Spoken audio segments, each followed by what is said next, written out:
Today we're going to be talking about vitamin D, the two different types of vitamin D, where you can find them in nature, how they affect your body, and different disorders that can also happen. Vitamin D is a fat-soluble organic compound that helps the body absorb and retain minerals, as well as prevent and minimize health concerns. There's two biologically important types of vitamin D, D2 and D3, which is what we're going to be talking about today.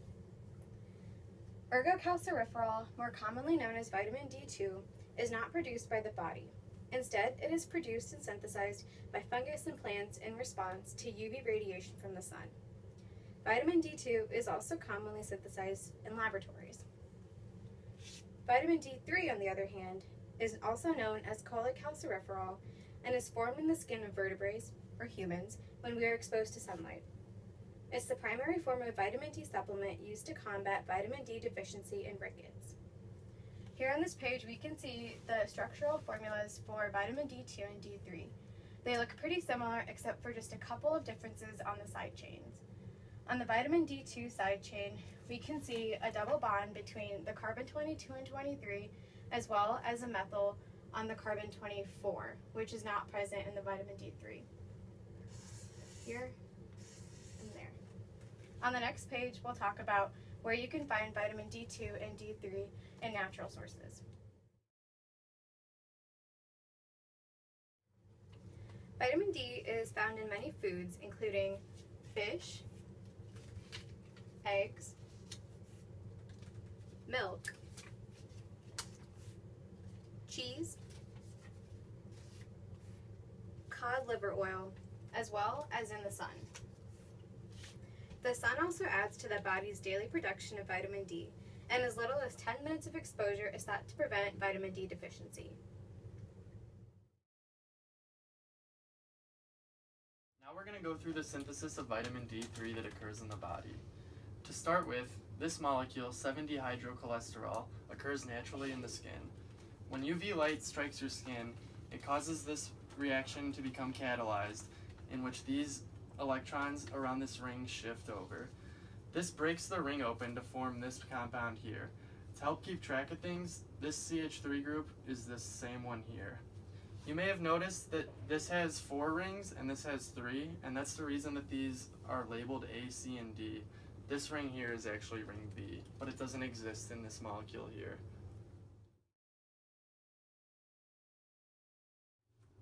Now we have this pre-vitamin D molecule, and we want to turn it into vitamin D3. The way to do that is to rotate it around this bond here, which is a double bond, so we can't do that. So what happens is it spontaneously tautomerizes itself, and these electrons move around the ring once again. This will give us a double bond to the CH2, and the extra hydrogen moves back to this carbon atom here. After this, we can freely rotate around this single bond to give us this vitamin D3 molecule.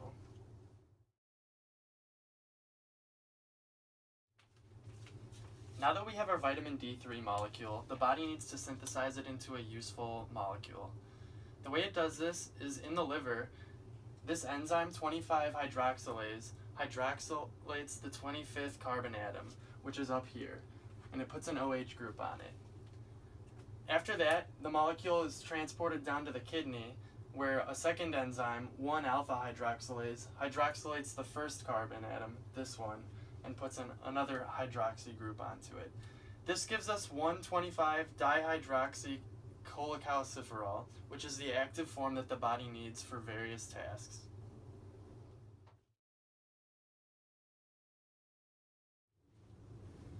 Over the past couple decades, our knowledge of the function of vitamin D in the body has been increasing rapidly.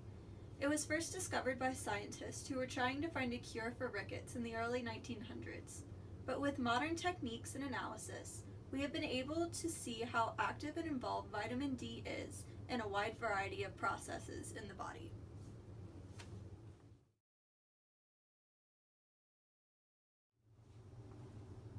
The process that vitamin D is most known for influencing is the balancing of calcium levels. When calcium levels are too low, the body stimulates an enzyme known as 25-hydroxyvitamin D3, 1-alpha-hydroxylase, which is present in the kidney. This enzyme hydroxylizes an intermediate form of vitamin D to produce 1,25-dehydroxyvitamin D, the active form of vitamin D. When this form is present in higher levels, absorption of calcium is increased, which restores appropriate calcium levels. Calcium is needed in the body to keep bones dense, strong, and healthy.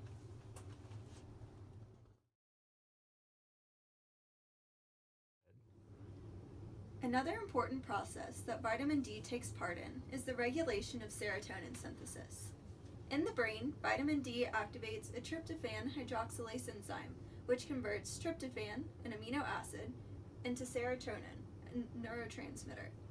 Normal serotonin levels are essential in order to lower the likelihood of developing bipolar disorder, schizophrenia, depression, and other related disorders.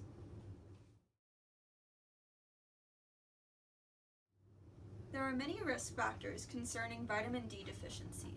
The first two, season and environmental factors, are closely related. Winter sunlight provides less UVB radiation, and environmental factors, such as living far from the equator, lead to less potent and a lower amount of sunlight. These two factors result in less vitamin D synthesis.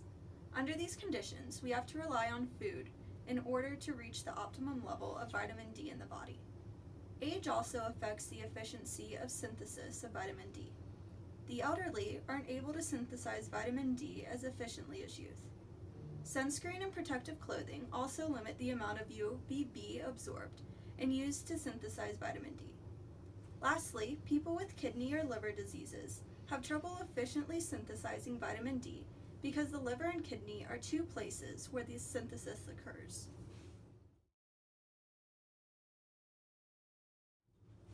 Next, we are going to talk about the health effects that result from a lack of calcium and vitamin D. We are going to look at rickets and osteoporosis specifically. First, rickets is found in infants who do not have enough vitamin D or have the inability to use vitamin D. Rickets is an extreme calcium loss resulting in weakening of bones in infants. Some of the symptoms to look for in your little ones are stunted growth, swelling of the skull, lack of sleep, deformed chest, bow legs, and Harrison's grove in the chest. There is also swelling in the joints and a possible delay in crawling, sitting, and/or walking. Next is osteoporosis. This is the thinning of bones which results in a lower than normal bone mass. This is usually found in females who have gone through menopause. Other risk factors include being white or Asian, small in stature, and have a family history of osteoporosis.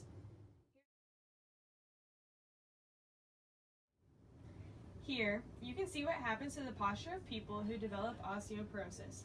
They get a hunched back due to the low bone mass. On the right of the picture, you can see the difference in bone fullness between normal bone and bones with osteoporosis.